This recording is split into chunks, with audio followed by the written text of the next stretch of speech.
वर्धा शहरालगतच्या ग्रामपंचायतींमध्ये वाढत्या लोकसंख्येमुळे कचरा व्यवस्थापनाची समस्या गंभीर बनत चालली होती।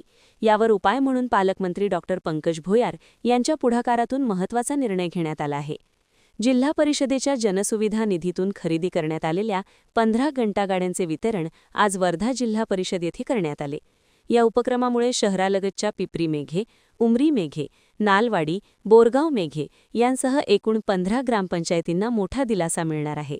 कचरा संकलनासाठी वाहनांची कमतरता असल्याने निर्माण होणाऱ्या अडचणी आता दूर होणार असून ग्रामपंचायतींमध्ये स्वच्छता राखण्यास मोठी मदत होणार आहे। यावेळी जिल्हाधिकारी वानमथी सी, मुख्य कार्यकारी अधिकारी पराग सोमण यांच्यासह अनेक अधिकारी आणि लोकप्रतिनिधी उपस्थित होते। या उपक्रमामुळे स्वच्छ गाव, सुंदर गाव या संकल्पनेला चालना मिळणार आहे। वर्धा शहरालगत असलेल्या ग्रामपंचायती ह्या मागच्या 10 ते 15 वर्षांमध्ये मोठ्या प्रमाणात लोकसंख्येची वाढ झाल्यामुळे ग्रामपंचायतींना वाहनं उपलब्ध करून देण्यात आली। त्याचा लोकार्पण सोहळा घेण्यात आला।